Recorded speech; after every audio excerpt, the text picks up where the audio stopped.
Yeah, I know it's late, and I know I've got a disco light going. But I just thought I'd talk about this wiring loom while I'm at the stage I'm at. I'm doing a 3UZ wiring loom for a Mitsubishi Triton 4-wheel drive manual. This loom is actually in pretty good order. But like a lot of them, there's a few little bits and pieces that need some attention. And you can see I'm getting it well stripped apart, so I can actually get in and check stuff properly. Weird little split in the oxygen sensor wiring. I'm not sure what's going on there. A few plugs pulled off. That was the power steering, so that wasn't a big drama. But as we work up into here, it's often the airflow meter wiring that's actually pulled off, which is that fella. But in this case, it was one of the coil plugs has got a couple of wires missing. That one. And there's an injector plug missing off the front there. As we go along, now this stuff here, this covering, some of it's quite supple, and it's almost not worth taking off. But then it reminds me, it does this. These bits and pieces that just fall to pieces. So in a few more years, this is going to do the same. So I don't want a wiring loom that I've done in a few years' time that needs work because coverings are falling off. These ones are also really, really interesting because they'll get hard tape inside the loom. It's really common on the UZ stuff. Here's an example. Here's this tape, and it's actually quite hard. And what I've actually seen in this area down in here, sometimes the tape goes so hard it breaks the wires. They end up snapping off where it's been taped up. Some weird little stuff like this foot here. There was this extra fold in this wire because it must have been a bit long. Going to the suppressor. And I've done the same thing in a few spots where they've got extra lengths of wire. There's an extra fold on one of the earths. Here we go. Look at that. That's factory.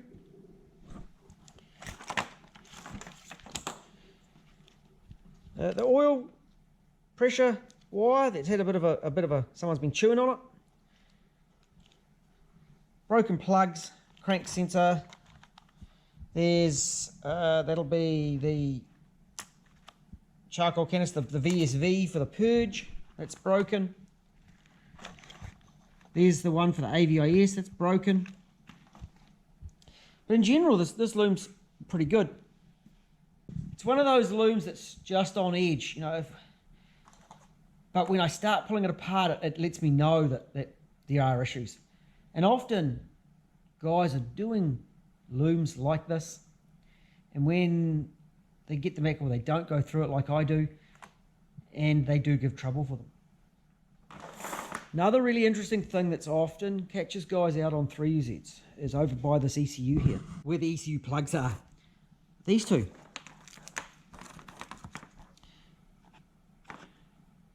You'll see that there's these two plugs here.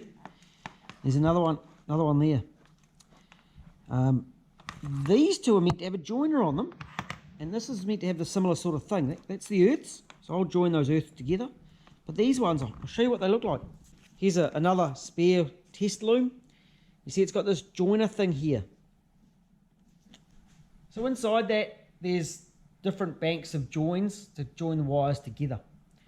With it not being there, I realised that there's another piece of information that I don't have written out.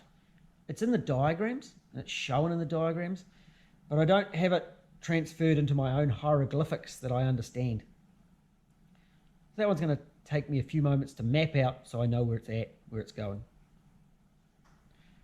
With this one being a manual, the transmission loom is coming out. I'll take that back to the ECU.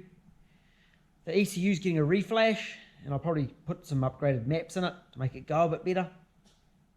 I've talked about a few other bits and pieces around the wiring loom, around the harness that I'll do.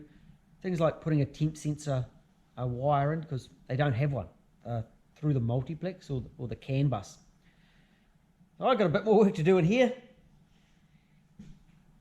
I'm going to go grab my diagrams and fill in some paperwork for that and extend them out, and go through and put a whole lot of plugs and change plugs and check wires and change housings and put some shielding braiding on and make it look nice. So we have a look at where it's at now. It's a whole lot of wires. It's going to look a whole lot different once I'm done. I put it on an engine to test. So did you remember what the loom was looking like? Now it looks like this. We braid it up. We've got new plugs. Pretty much all the plugs down here are brand new. And I haven't done the oxygen sensor yet. It's actually, I'm feeling in pretty good order. Considering where it is, it's quite surprising. So this is all looking pretty good.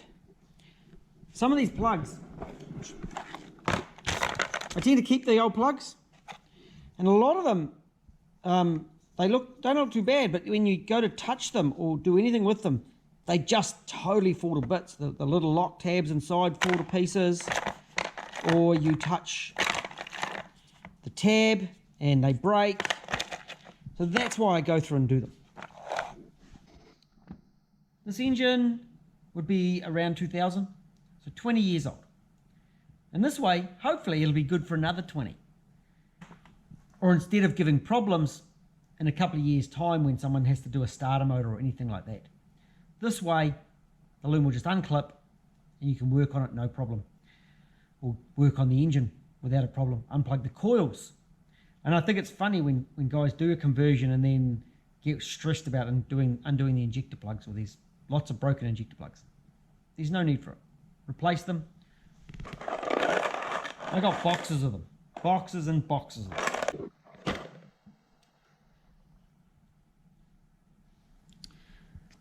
Here's a really good example of before and after. So I go through, I take tapes off, check this stuff.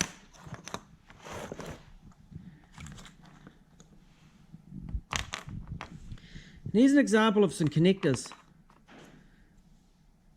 Just bits falling off and shattering. This one, the center of it just absolutely fell to pieces when I touched it. It was just brittle as all can be, just totally fell to bits. And a lot of the coil connectors, the locking tabs have been falling off and breaking, and they aren't the worst that I've seen, but they certainly weren't going to last a long period. It's nice to have all this done properly. Another little example, taking this stuff off, some of it just flakes to pieces, just absolutely falls to bits. And then there's this little issue. There's only 3 wires in this 4-wire plug.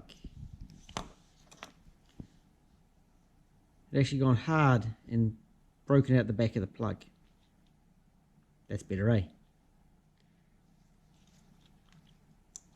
And this is why I go through the loom properly. There was a bit of a discussion over repairing looms and why the stock ECU doesn't work. The stock ECUs work perfectly fine, and actually in a lot of ways are really, really good.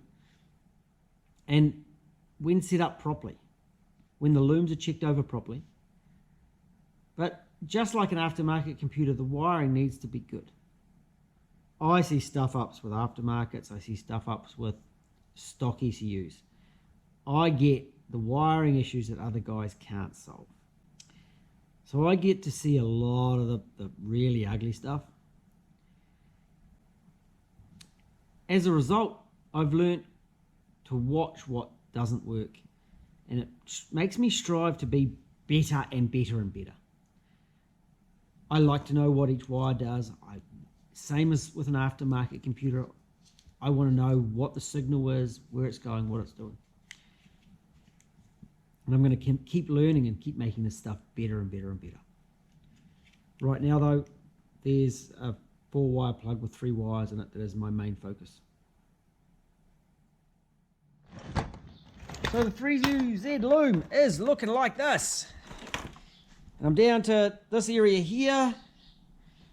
I've just done an explanation of this little sucker and this one. Which wires to run out for the dash.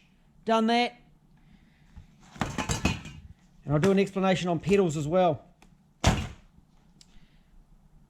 Look at that. A bit more tidying up here. Then that can go on an engine. And I'll do relays and fuses.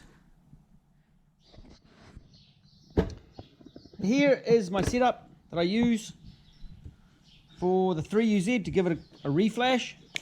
Simple on off, engine check light, and OBD2 port. Yes, the 3UZ ECUs can be reflashed. And we'll have more on that at another time. This one, transmission codes hopefully have been deleted. Immobilizer's been removed, and it's had upgraded maps installed. Not Google Maps, no. Smart ass in the background suggesting Google Maps. And I've got some more to do once this one's done. I had a bit of a late one and I started on relay and fuse setup. I like to use this setup because I'm able to clip extra relays in, and if the customer wants to add a relay they can. Fuses, I was pushing the limits on a 3UZ. So a couple will be relays with fuses in. We're getting close to firing this one up. And I'm feeling a little bit jaded because it was a late night. A big day yesterday. But we're going to push on, get this sorted, get it running. Wiring loom fitted onto the engine. And that really doesn't take a whole lot of time. Now we're going to plug in an ECU, power this thing up. Jace is already getting 4-wheel drive ready. He's had a pretty cruisy week. He's been working on one of those jobs that sometimes you don't want to do. And so our reward is we're going 4-wheel driving for the end of the week. And that's why you hear a vehicle running. He's got to prep the other two and gas them up. And one of them you fill up the oil and you check the petrol. It's using that much oil, but hey, it's a whole lot of fun. But before we do that, this thing's going to run. So I've fueled it up.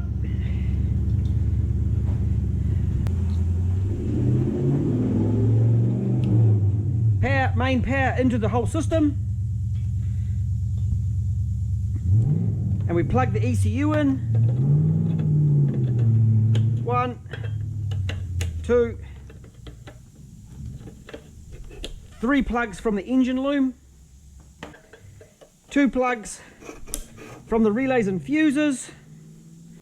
Coming out of here is the OBD2 plug, and beside that there is this one which has got a power and earth, a tacho in and a tacho out. So it allows a tacho box, adjustment box to be fitted. This one, check engine light and the tacho itself, which is from that plug. Over here we've got the alternator light, temp gauge and an oil pressure gauge. So I just power it up the single wire on the end. Everything turns on.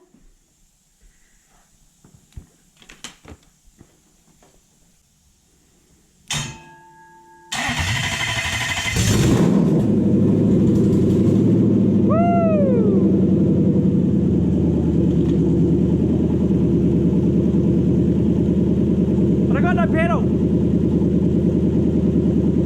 but it runs.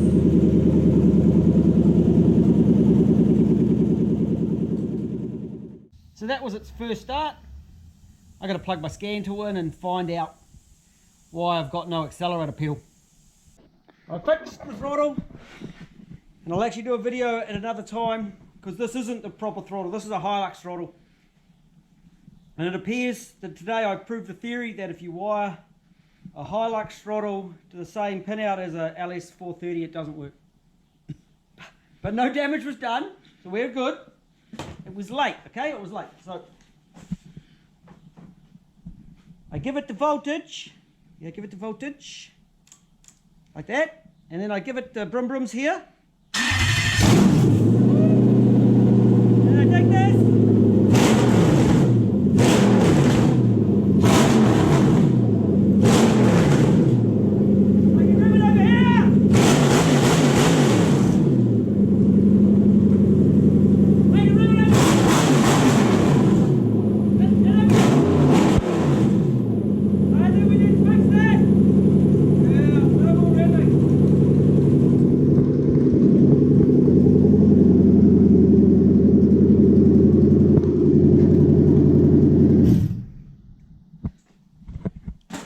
covered.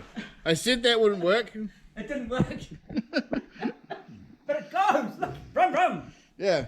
You know what? I reckon I can make a 3UZ ECU run a 1UZ non-VVTI. You reckon it's worth a try? Why not? I reckon we could do that. We'll do that another day. But this one is going. Woo! And now I've got another one to wire. What are you extra about now? We're going forward driving. Well, You get the forward drives go. The man's picking up his engine, that other engine, and we're going forward driving. Righto. When you have the scan tool attached, and it brings up P1663, we pop over here and we plug the VVTI solenoid in properly. That'll do it, eh? Just clear the codes. Let's try that again.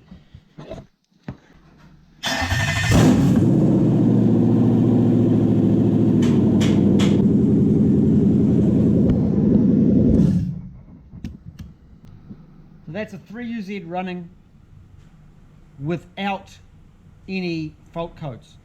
None at all. Transmission codes all turned off. Sub-oxygen sensors turned off. All that stuff has been turned off in the program.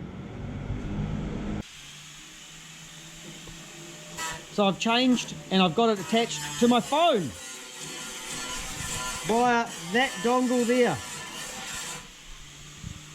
And it's brought up a fault code for the stoplight. We'll just see if we can get some live data too. Oh yeah, look, it's got a throttle.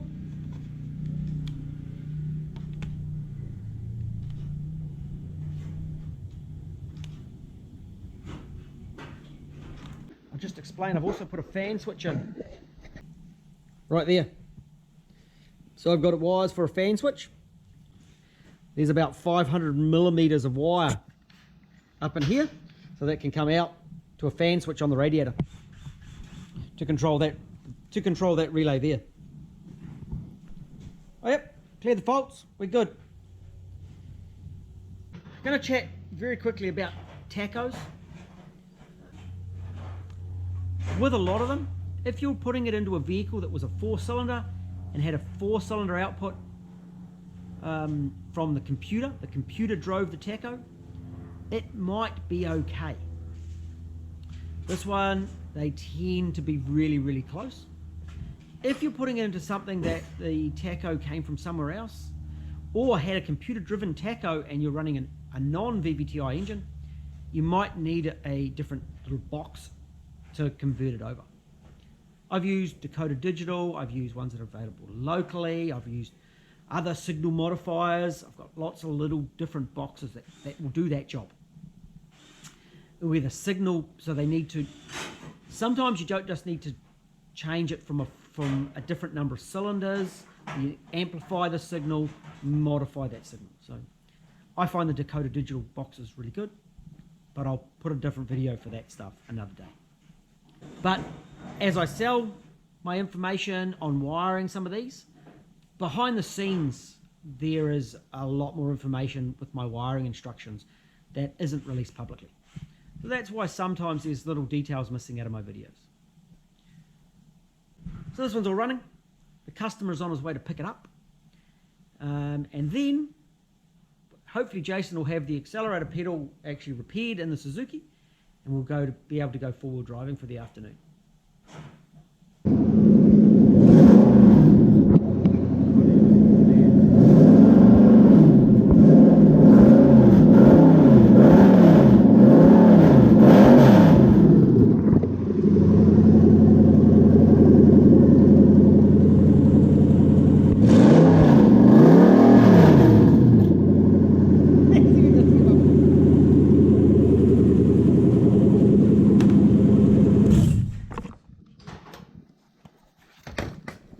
There you go. Yep. That's what you wanted.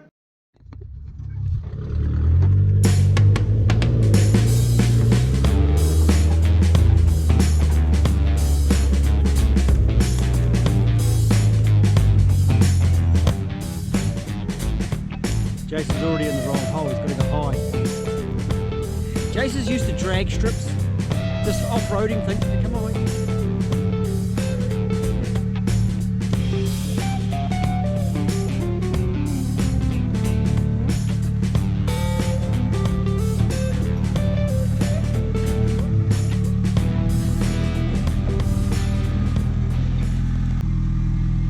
Was that as scary inside as it was outside? Jabbing in my ass is more than boring. Good one.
I think we're going to have to do that motor on that one, eh? Pull the spare motor out of the shed. It's like chuffy chuff chuff. Really bad coming down the hill. How was that? I thought you were going to bounce over the front. Like it was bouncy, boy. Woo! Your one? Yeah. Like Slippy slidey? Yeah, you do slippy slidey, eh? last time I drove that one down some slippery stuff, it sort of was alright. That one sort of... You're way higher too. Different springs. So this is down in here somewhere. They used to actually cross cattle. So there's a up in here somewhere. Up in there somewhere there's an old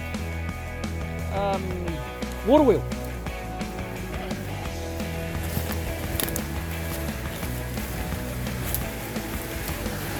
And there's a bridge. We'll go over the bridge in a moment. So this is the stream. Look at that, lovely.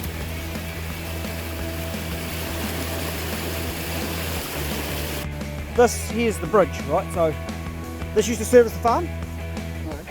So the farm used to be up that side, up past those gates way up there, and ours was like the last farm. And they built this bridge. They actually pushed the track. That track we came down, they actually pushed it in with like an old truck, I believe, with a blade on the front. Up. And there's the river, quite lovely. Quite lovely.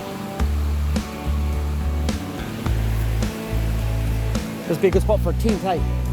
Got a camp area. I'm not sure I can bring the ride on down. Might have to bring the push bar, yeah. Yeah.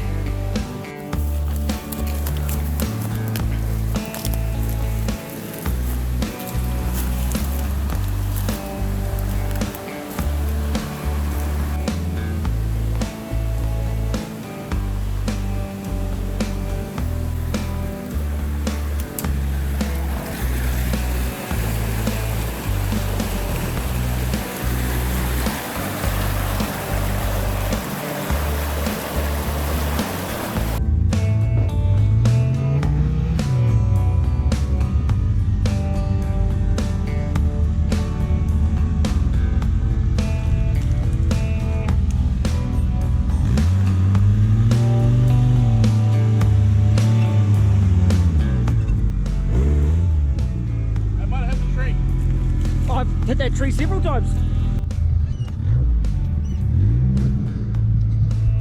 Jason's still on the payroll. We're out forward driving and he's still getting paid.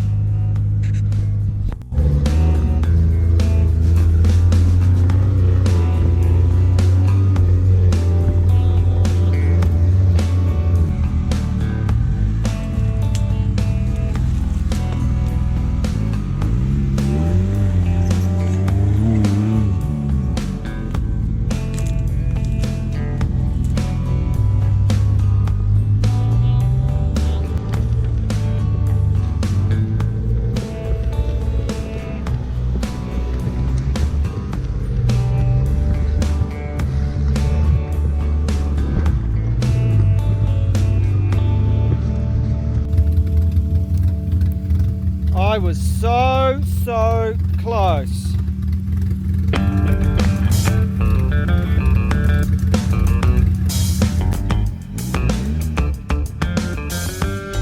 What's he doing? Jason's not a four-wheel driver. There we go. That's it. Come on, Jason, just second gear, get it moving. That's it.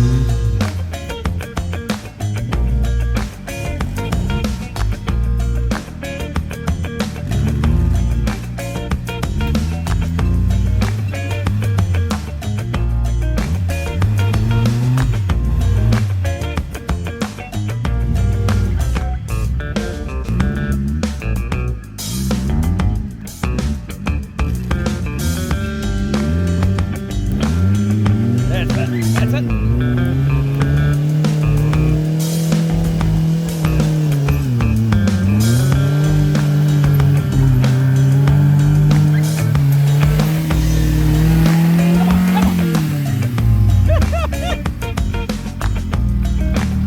You want a tow rope?